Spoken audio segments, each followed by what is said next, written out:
ഞാൻ മറീന, ഇത് അന്തോണി, മത്തായി, അഭിലാഷ്. ഞങ്ങൾ ഫാമിലിയായിട്ട് സ്വിറ്റ്സർലൻഡിലാണ് താമസിക്കുന്നത്. അപ്പം ഞാനിവിടെ വരുന്നതിന് കാരണം എൻ്റെ മമ്മി കൃപാസനത്തിൽ വരാറുണ്ട്. അപ്പം കൃപാസനത്തിനെക്കുറിച്ച് ഇങ്ങനെ പറയും, ഇവിടെ ഒത്തിരി അത്ഭുതം നടക്കുന്നതാണ്. അപ്പം ഞാൻ ഒത്തിരി ധ്യാനകേന്ദ്രം ഉണ്ടല്ലോ, അതുപോലൊരു ധ്യാനകേന്ദ്രമാണല്ലേ എന്ന് ചോദിച്ചു മമ്മിയോട്. പക്ഷേ നാട്ടിൽ 2024 എൻ്റെ അനിയൻ്റെ കല്യാണത്തിനാണ് നാട്ടിൽ വരുന്നത്. അപ്പോൾ ഞാൻ ഹസ്ബൻഡിനോട് അവിടുന്ന് പോരുന്നതിന് മുമ്പ് പറഞ്ഞു, നമുക്കൊന്ന് കൃപാസനത്തിൽ പോവാം, എനിക്ക് കുറേ തടസ്സങ്ങളും കാര്യങ്ങളും ഉണ്ടായിരുന്നു, അപ്പം നടക്കുമെന്നൊന്ന് നോക്കാം, എല്ലാവരും പോണതല്ലേ എന്ന് വിചാരിച്ച് ഞാനിവിടെ വന്നു. അപ്പം ഞങ്ങൾ പോകുന്നതിന് 2 ദിവസം മുമ്പാണ് ഞാനിവിടെ വരുന്നത്. 6 നിയോഗങ്ങൾ എഴുതി പ്രാർത്ഥിച്ച് പുറത്തോട്ട് ഇറങ്ങിയപ്പോൾ മുതൽ ഞാൻ മാതാവിൻ്റെ പ്രസൻസ് ഫീൽ ചെയ്യാൻ തുടങ്ങി. ഞാൻ ചോദിച്ച കാര്യങ്ങൾ ഓരോന്നോരോന്നായി നടന്ന് കിട്ടുന്ന അനുഭവങ്ങൾ അത് നിങ്ങളോട് ഞാൻ പങ്കുവെക്കുകയാണ്.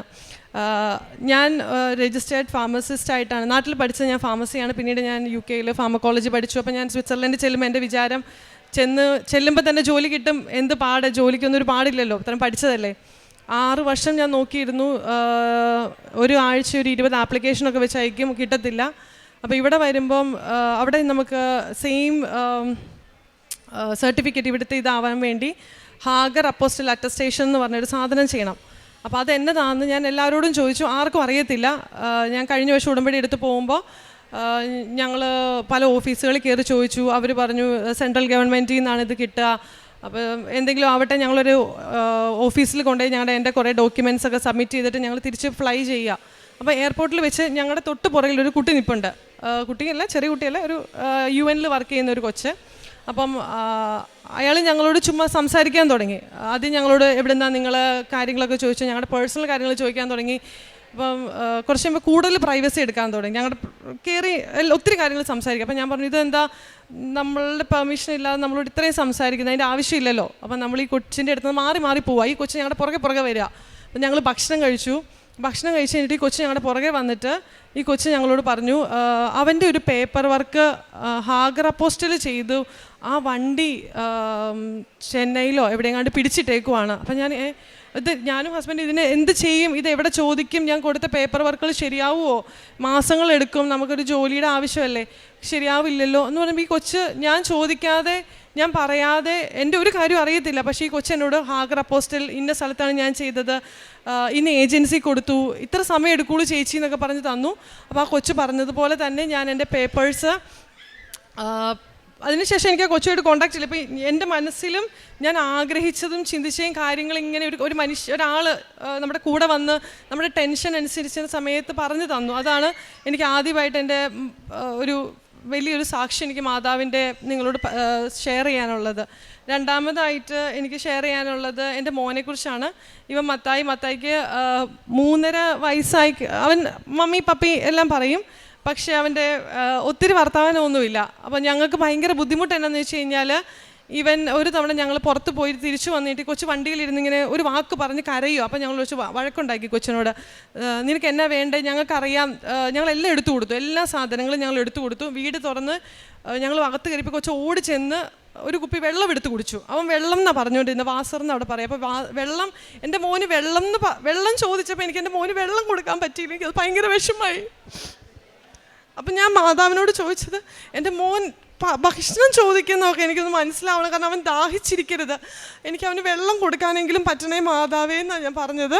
ഇവിടുന്ന് ഇറങ്ങി ഞങ്ങളുടെ കൂടെ ഇവിടുന്ന് അന്ന് ഞാൻ 2024 ഉടമ്പടി എടുത്ത് പുറത്തിറങ്ങുമ്പോൾ ഞങ്ങളൊരു ഹോട്ടലിൽ പോയി ചായ കുടിച്ച് ഒരു കേക്ക് കഷ്ണം ഇവൻ തിന്നു. അതിനുശേഷം ഇവൻ വായടച്ചിട്ടില്ല, വർത്താനം പറയാൻ തുടങ്ങിയ പിന്നെ പുള്ളി നിർത്തില്ലാത്ത പോലെ എൻ്റെ മോനിപ്പോൾ വർത്താനം പറയും. അതാണ് രണ്ടാമത്തെ എൻ്റെ സാക്ഷ്യം. മൂന്നാമത് ഞങ്ങൾ ഇവിടുന്ന് ഉടമ്പടിയുടെ തൈലവും ഇതെല്ലാം കൊണ്ടുപോകില്ല. അപ്പം എല്ലാ ദിവസവും രാവിലെ സ്കൂളിൽ പോകുമ്പോഴും ഞങ്ങൾ ജോലിക്ക് പോകുമ്പോഴും ഈ ഉടമ്പടി തൈലം പുരട്ടി പ്രാർത്ഥിച്ചിട്ടാണ് ഞങ്ങൾ ഇറങ്ങാതെ. ഒത്തിരി പ്രാർത്ഥിക്കില്ല, പക്ഷേ ഈ ഉടമ്പടി തൈലം ചെയ്യുമ്പോൾ നെറ്റിയിൽ കുരിശ് വരയ്ക്കുമ്പോൾ അന്ന് ഞങ്ങൾ സേഫാണ്, പ്രൊട്ടക്റ്റഡ് ആണ്, ഞങ്ങൾക്ക് ഒരു ആപത്തും വരില്ല എന്നൊരു വിശ്വാസം എനിക്കുണ്ട്. ഒത്തിരി പ്രാർത്ഥനകൾ ചെയ്യാൻ പറ്റാറില്ല, പക്ഷേ ഇത് ചെയ്യും. അപ്പം ഞങ്ങൾ ഒരു ദിവസം കുറച്ച് നാളായി സന്ധ്യാപ്രാർത്ഥന ചെയ്യാൻ സമയം കിട്ടിയില്ല. അപ്പോൾ ഹസ്ബൻഡ് പറഞ്ഞു ഇന്ന് എന്തായാലും നമുക്ക് കുരിശ് വരയ്ക്കാം എല്ലാവർക്കും കൂടി ഇരുന്നെന്ന് പറഞ്ഞ് കുരിശ് വരച്ചു ഇവിടെ പോരുന്നതിന് മുമ്പ്. അപ്പോൾ കുരിശ് വരച്ചുകൊണ്ടിരുന്ന് കഴിഞ്ഞപ്പോൾ ഞാൻ മനസ്സിലോർത്തു ഈ തവണ കൃപാസനത്തിൽ പോകണം, ഉടമ്പടി തൈലം കിട്ടണം. ഉടമ്പടി തൈലം കിട്ടുമ്പം കിട്ടിയില്ലെങ്കിൽ ഞാൻ എങ്ങനെ ഒരു വർഷം എനിക്ക് ഇനി പോകണമല്ലോ, അടുത്ത വർഷമല്ലേ ഞാൻ വരുള്ളൂ. അങ്ങനെ പറഞ്ഞ് ഞാൻ ഉടമ്പടി തൈലം ഇരുന്ന രൂപത്തിൻ്റെ അങ്ങോട്ട് നോക്കുമ്പോൾ ഉടമ്പടി തൈലത്തിൻ്റെ കുപ്പിയുടെ തൈലം മുകളിൽ വരെ എത്തി നിന്ന്. ഒരു ഫെബ്രുവരിയിൽ നമ്മൾ എടുത്ത അല്പം ഫെബ്രുവരി ആകുമ്പോൾ തീരും. കാരണം ഞങ്ങൾ 4 പേരും ഒരു രോഗം വരുമ്പോഴോ ഒരു ബുദ്ധിമുട്ട് വരുമ്പോഴോ എപ്പോഴും നമ്മൾ ഉടമ്പടി തൈലം തൊട്ടാണ് പ്രാർത്ഥിക്കുന്നത്. അത് നിറഞ്ഞു. അപ്പം ഞാൻ ഹസ്ബൻഡോട് ചോദിച്ചു നിങ്ങൾ ആരെങ്കിലും എടുത്ത് നിറച്ചതാണോ? പിള്ളേരെന്തായാലും എത്തില്ല, അവർക്ക് നല്ല പൊക്കത്തിലാണ്. അതെനിക്ക് വിശ്വസിക്കാൻ പറ്റിയില്ല. അത്രയും എൻ്റെ അടുത്ത് അങ്ങനെ ഒരു അത്ഭുതം നടക്കാൻ പാകത്തിനുള്ള ഒരു അർഹത എനിക്കില്ല. പക്ഷെ എന്തെങ്കിലും അവിടെയും ഞാൻ മാതാവിൻ്റെ പ്രസൻസ് ഫീൽ ചെയ്തു. പ്രൊട്ടക്റ്റഡ് ആണ് നിങ്ങൾ, നിങ്ങളുടെ കൂടെ ഞാനുണ്ട്. മാതാവ് എന്ന ഒരു വ്യക്തി നമ്മൾ കാണുന്നില്ലെങ്കിലും എന്താ പറയുക, പ്രസൻസ് നമുക്ക് ഓരോ നിമിഷവും നമ്മുടെ കൂടെ നടന്ന് ഞങ്ങളെ പ്രൊട്ടക്റ്റ് ചെയ്ത് കൊണ്ടു നടക്കുന്നത്. 4ാമത് ഞാൻ അവിടെ ചെന്ന് എനിക്ക് ജോലി ഇല്ലയെന്ന് ഞാൻ പറഞ്ഞില്ല. അപ്പം ജോലിക്ക് ഞാൻ വർഷങ്ങളായിട്ട് അപ്ലൈ ചെയ്യുന്നു. എന്താണ് കുഴപ്പം? ജോലി കിട്ടേണ്ടതല്ല. 20 ആപ്ലിക്കേഷനൊക്കെ ഞാൻ മാസം ആഴ്ചയിൽ 20 ആപ്ലിക്കേഷൻ വെച്ച് അയക്കണം. എന്തായാലും ഇവിടെ വന്ന് ഉടമ്പടി എടുത്തതിന് ശേഷം ഞാൻ അവിടെ ചെന്ന് ഞാനൊരു ജോലിക്ക് അപ്ലൈ ചെയ്തു. 2 മാസത്തിനുള്ളിൽ എനിക്ക് അവിടെ ഓഫർ ലെറ്റർ കിട്ടി. ഞാൻ ഇപ്പോഴും അവിടെ ജോലി ചെയ്തുകൊണ്ടിരിക്കുന്നു. അതാണ് 4ാമത്തെ സാക്ഷ്യം. 5ാമത് ഞങ്ങൾ ഈ ഉടമ്പടി എടുക്കുമ്പം എനിക്കെന്ന് പറഞ്ഞാൽ ഉടമ്പടി 2024 എടുത്ത് പോയതിന് ശേഷം എപ്പോഴും എനിക്ക് ഉടമ്പടി പുതുക്കുക എന്ന് പറഞ്ഞാൽ ഞാൻ ആഗ്രഹിച്ച് പുതുക്കുന്നതാണോ എന്ന് ചോദിച്ചാൽ എനിക്കറിയില്ല. ഒരു ഫോഴ്സ്, ഒരു അദൃശ്യമായൊരു ശക്തി നമ്മളിങ്ങനെ കൊണ്ടു നടക്കും. അപ്പം നമുക്കൊരു ബുദ്ധിമുട്ട് വരുവാണ്, ഉടനെ എനിക്കൊരു ബുദ്ധിമുട്ട് എത്തും. എനിക്ക് ആ സമയത്ത് ഞാൻ ഉടമ്പടി എടുത്തേ പറ്റൂ. ആ ഉടമ്പടിയിൽ നിൽക്കുമ്പോൾ നമുക്ക് മറ്റു കാര്യങ്ങളൊന്നും, നമ്മൾ സോഷ്യലൈസ്ഡ് ആയിട്ട് പുറത്ത് ജീവിക്കുമ്പോൾ നമ്മളിങ്ങനെ ആൾക്കാർ വൈൻ കുടിക്കും, അല്ലെങ്കിൽ പുറത്ത് പോകും, പാർട്ടി ചെയ്യും, ഇങ്ങനത്തെ കാര്യങ്ങളൊക്കെ ചെയ്യും. ഞങ്ങൾ വർഷങ്ങളായി ഇപ്പം 2024 മുതൽ ഇതുവരെ ഞങ്ങളങ്ങനെ ഒരു കാര്യങ്ങളൊന്നും ചെയ്യാറില്ല. അതങ്ങനെ ചെയ്യാൻ ഞങ്ങൾക്ക് പറ്റാറില്ല. ഞങ്ങൾ ചെയ്യാൻ പാടില്ലാത്ത പോലെ ഒരു സിറ്റുവേഷൻ ഞങ്ങൾക്ക് വന്നെത്തും. ഞങ്ങൾക്ക് അസ്വസ്ഥതകൾ വരും ഞങ്ങളുടെ വീട്ടിൽ. അപ്പം ഞങ്ങൾ അങ്ങനെ അതുപോലെ ഞങ്ങൾ ചുറ്റും കൃപാസനത്തെക്കുറിച്ച് കേൾക്കുമ്പോൾ ആൾക്കും അങ്ങനെ വലിയ വിശ്വാസം. അപ്പം ഞാൻ എങ്ങനെയാണ് എൻ്റെ പ്രേക്ഷിത പ്രവർത്തനങ്ങൾ ചെയ്യാന്ന് പറഞ്ഞാൽ എനിക്ക് ഭയങ്കര നാണമാണ് ഇതൊക്കെ പറയാനായിട്ട് എല്ലാവരോടും. ഞാൻ ഇങ്ങനെ അത്ഭുതം നടന്നു എന്ന് പുറത്ത് രാജ്യത്ത് നമ്മുടെ അത്രയും വിശ്വാസമുള്ളവരല്ല അവർക്ക് പള്ളി, അവരൊരു റിഫോർമേറ്റീവ് കിർഹയെന്ന് പറയുമ്പോൾ അവർക്ക് ഇങ്ങനെ ഈശ്വര രൂപങ്ങളോ അങ്ങനെയൊന്നുമില്ല. അവരുടെ കഴിവിൽ ജീവിച്ചു പോകുന്ന മനുഷ്യരെന്നുള്ള രീതിയാണ്. അപ്പം ഞാൻ എൻ്റെ ഓരോ കാര്യങ്ങളും എനിക്ക് പറയണ്ട, ഞാൻ മിണ്ടനില്ല, നാണക്കേടല്ലേ, എങ്ങനെ പറയുക, ഇതൊക്കെ ഇവർ തമാശയാക്കില്ലേ എന്ന് ഓർക്കും. പക്ഷേ ഏതെങ്കിലും ഒരു മൊമെൻറ്റ് വരും ഞാൻ ഈ വിശ്വാസമില്ലാത്തവരുടെ അടുത്ത് പോയിട്ട് മാതാവിനെക്കുറിച്ച് പറയേണ്ടി വരും എനിക്ക്. അല്ലെങ്കിൽ ഞങ്ങളുടെ നാട്ടിൽ ഇങ്ങനെ ഒരു പള്ളിയുണ്ട്, ആ പള്ളിയിലൊരു മാതാവുണ്ട്, ആ മാതാവ് തന്ന ജോലിയാണ്, ആ മാതാവ് ജയിപ്പിച്ച പരീക്ഷയാണ് എന്ന് ഞാൻ എപ്പോഴും പറയേണ്ട പോലെ അതാണ് ഞാൻ ചെയ്യുന്ന പ്രേക്ഷിത പ്രവർത്തനം. വിശ്വാസമില്ലാത്ത അവിടുത്തുകാരുടെ അടുത്ത് എനിക്ക് ഉണ്ടായ അത്ഭുതങ്ങളെക്കുറിച്ച് പറയുക, അതാണ് ഞാൻ ചെയ്യാറുള്ളത്. അതുപോലെ വേറെ ഒരു സാക്ഷ്യം എന്ന് പറഞ്ഞാൽ ഞാൻ ഇവിടെ വരുമ്പം ഇതുപോലെ ഞാനൊരു പരീക്ഷ എഴുതിയിട്ടുണ്ടായിരുന്നു ജർമ്മൻ. നമ്മൾ പല കോഴ്സിന് പോയി പഠിച്ചു, അവരെഴുതേണ്ടേക്കാൾ ഒരു ഫോമാറ്റ് ഉണ്ട്, അതെല്ലാം കാണാതെ അതേപടി എഴുതും, പക്ഷെ പരീക്ഷയ്ക്ക് ജയിക്കത്തില്ല. അങ്ങനെ ജയിക്കാതെ വന്നപ്പോൾ ഞാൻ ഹസ്ബൻഡിനോട് പറഞ്ഞു എനിക്ക് കഴിവില്ല, ഇനി ഞാൻ പരീക്ഷ എഴുതുന്നില്ല. അപ്പോൾ 2024 ഇവിടെ വരുമ്പോൾ പരീക്ഷയുടെ റിസൾട്ട് വന്നു. അനിയൻ്റെ കല്യാണത്തിൻ്റെ സമയത്ത് ഫെയിലായി വീണ്ടും. അപ്പം ഞാൻ ഇവിടെ വരുമ്പം പ്രാർത്ഥിച്ചു, ചുമ്മാ ഒന്ന് നിയോഗം എഴുതിയിട്ടേക്കാം, പരീക്ഷയ്ക്ക് പാസ്സാവണം, തോറ്റ പരീക്ഷയാണ് എന്നാലും ഞാൻ എഴുതിയിട്ടു പരീക്ഷയ്ക്ക് പാസ്സാവണം. ഇവിടെ വന്നു, ഞാൻ പോകുമ്പോൾ എനിക്കൊരു ഇമെയിൽ വന്നു. ഞാൻ അവിടെ ഞങ്ങൾ അന്ന് എഴുതിയൊരു സെൻറ്ററുണ്ട്, ആ സെൻറ്ററിൽ എഴുതിയ എല്ലാ കുട്ടികളുടെയും റിസൾട്ട്സ് അവർ തിരിച്ചയക്കുവാണ്. കാരണം അവിടെ എഴുതി എല്ലാവർക്കും മാർക്ക് കുറവാണ്, അതുകൊണ്ട് അവർ തന്നെ ഇനീഷ്യേറ്റീവ് എടുത്ത് പേപ്പേഴ്സ് എല്ലാം സെൻഡ് ചെയ്യുവാണെന്ന് പറഞ്ഞു. അങ്ങനെ അവർ പേപ്പേഴ്സ് സെൻഡ് ചെയ്ത് ഞാൻ തിരിച്ച് ഷ്വൈറ്റ്സിലെത്തുമ്പോൾ എൻ്റെ റിസൾട്ട് ഞാൻ പാസ്സായിന്ന് എനിക്ക് റിസൾട്ട് കിട്ടി. ഒരിക്കലും നമ്മൾ തന്നെ പൈസ മുടക്കി പരീക്ഷ നമ്മൾ തന്നെയാണ് റിവാലുവേഷനൊക്കെ സാധാരണ കൊടുത്താലും കിട്ടത്തില്ലല്ലോ. ഇതും ഞാനൊന്നും ചെയ്തില്ല. ഞാനിവിടെ വന്ന് നിയോഗ പേപ്പറിൽ എൻ്റെ ഒരു നിയോഗങ്ങൾ 6 നിയോഗങ്ങൾ എൻ്റെ ഒരു നിയോഗമായിരുന്നു. അതും എനിക്ക് മാതാവ് സാധിച്ചു തന്നു. അതുപോലെ ഞങ്ങളിപ്പോൾ ഒരു അപ്പാർട്ട്മെൻറ്റ്, നമ്മൾ റെൻറ്റിന് ഒരു അപ്പാർട്ട്മെൻറ്റിലോട്ട് മൂവ് ചെയ്യണം. ഞങ്ങൾ താമസിക്കുന്ന സ്ഥലത്തോട്ട് വേറൊരു സ്ഥലത്തോട്ട്. അപ്പോൾ അവിടെ നമ്മൾ ഫോറിനേഴ്സ് ആയതുകൊണ്ട് കുറച്ച് പാടാണ് അപ്പാർട്ട്മെൻറ്റ്സൊക്കെ കിട്ടാൻ. ഈ സമയത്ത് ഞാൻ ട്രെയിനിൽ ജോലിക്ക് പോകും. അപ്പം ഞാൻ വീട് കിട്ടിയാൽ നല്ലതായിരുന്നല്ലോ. അപ്പം ഞാൻ വേഗം ഉടമ്പടി തീർന്നു. ഒരു ഉടമ്പടി അങ്ങ് എടുക്കാം, ഓൺലൈനിൽ ഒരു ഉടമ്പടി അങ്ങ് എടുത്തേക്കാം. അപ്പം ഞാൻ ഹസ്ബൻഡ് ജോലിയിലാണ് വിളിച്ചിട്ട് പറഞ്ഞു, ഞാനൊരു ഉടമ്പടി എടുക്കുകയാണ്, ഞാനൊരു വീട് അയച്ചു തരുന്നുണ്ട്, അതിൽ നിങ്ങൾ അപ്ലൈ ചെയ്യാൻ പറഞ്ഞു.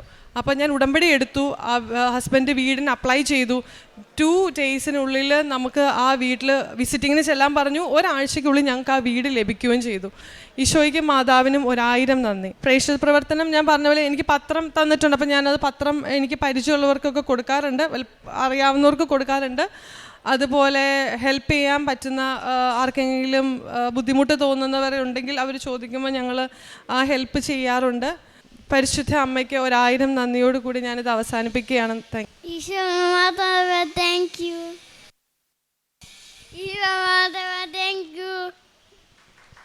ജെറമിയ പ്രവാചകന്റെ പുസ്തകം 31-ാം അധ്യായം 3-ാം തിരുവചനം. വിദൂരത്തിൽ നിന്ന് കർത്താവ് അവനെ പ്രത്യക്ഷനായി അരുളി ചെയ്തു, എനിക്ക് നിന്നോടുള്ള സ്നേഹം അനന്തമാണ്, നിന്നോടുള്ള വിശ്വസ്തത അചഞ്ചലവും. മെറീന എന്ന ഈ അമ്മ തൻ്റെ ജീവിത പങ്കാളി അഭിലാഷ്, മക്കൾ അന്റോണിയോ, മത്തായിയോടുകൂടെ വന്ന് വലിയ ഒരു പ്രത്യക്ഷീകരണ സാക്ഷ്യമാണ് ഏറ്റുപറയുന്നത്. പരിശുദ്ധ അമ്മ വിദൂരങ്ങളിൽ വെച്ച് തന്നെ അവരോട് സംസാരിക്കുകയും അവർക്ക് മധ്യസ്ഥം ലഭിക്കുകയും നൽകുകയും അതുപോലെ തന്നെ എല്ലാ കാര്യങ്ങളിലും പരിശുദ്ധ അമ്മയുടെ സാമീപ്യം അനുഭവിക്കാൻ അവർക്ക് സാധിക്കുകയും ചെയ്തു എന്ന മനോഹരമായ സാക്ഷ്യമാണ്. മെറീനയുടെ സാക്ഷ്യത്തിൽ നമുക്ക് മനസ്സിലാകുന്നത് വലിയ വലിയ കാര്യങ്ങൾ അവരുടെ ജീവിതത്തിൽ സംഭവിച്ചതാണ്. മെറീന പറയുകയുണ്ടായി, വളരെ പെട്ടെന്നായിരുന്നു അവരുടെ എല്ലാ ജീവിത പ്രശ്നങ്ങൾക്കും പരിശുദ്ധ അമ്മയുടെ മധ്യസ്ഥം വഴി ഈശോ ഇടപെടുകയും അനുഗ്രഹങ്ങളും സൗഖ്യവും നൽകിയിരുന്നത്. മകൻ മത്തായിക്കുള്ള ആ സംസാര ശക്തി അവർക്ക് നഷ്ടപ്പെടുന്നു എന്ന് സംശയിക്കുകയും ആകുലപ്പെടുകയും ചെയ്തപ്പോഴായിരുന്നു ഉടമ്പടി തൈലത്തിലൂടെ വളരെ പെട്ടെന്ന് മകന് സംസാരിക്കാനുള്ള ശക്തി തിരിച്ചു കിട്ടിയത്. വളരെയധികം സംസാരിച്ചപ്പോൾ ബേക്കറി ഷോപ്പ് കീപ്പർ തന്നെ പറഞ്ഞു, ഇവൻ എന്തോ മദ്യം കഴിച്ചതുപോലെ സംസാരിക്കുന്നു. അതുപോലെ ഉടമ്പടി തൈലത്തിൻ്റെ ആ ഒരു ശക്തി ഇവിടെ നിന്ന് ഉടമ്പടി എടുത്തു പോയ പ്രാർത്ഥനയുടെ പരിശുദ്ധ അമ്മയുടെ മധ്യസ്ഥത്തിലൂടെ ഈശോ അവനെ എഫാത്ത എന്ന ഈശോ സംസാര ശക്തി നഷ്ടപ്പെട്ട ഒരു വ്യക്തിയോട് സുവിശേഷങ്ങൾ സംസാരിക്കുന്നുണ്ട്.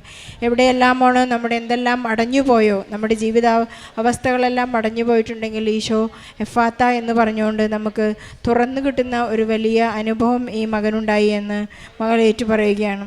അതുപോലെ തന്നെ ആ ഉടമ്പടി തൈലത്തിൻ്റെ ശക്തി ഒരു അന്യനാട്ടിൽ വെച്ച് ഇവർക്ക് വളരെ പ്രത്യക്ഷമാവുകയുണ്ടായി. ഏകദേശം പകുതിയോളം അവസാനിച്ച ആ അഭിഷേക തൈലം വീണ്ടും അത് ഫില്ലായിക്കൊണ്ട്, എൻ്റെ സാമീപ്യം നിങ്ങളോടൊപ്പമുണ്ട്, നിങ്ങൾ ഭയപ്പെടേണ്ട, ഞാൻ നിങ്ങളോട് കൂടെ സഞ്ചരിക്കുന്നു എന്ന് മെറീനയ്ക്കും കുടുംബത്തിനും അമ്മ വളരെയധികം വാഗ്ദാനം ഉറപ്പിച്ചു കൊടുത്ത ഒരു അനുഭവം അവരേറ്റു പറയുന്നു.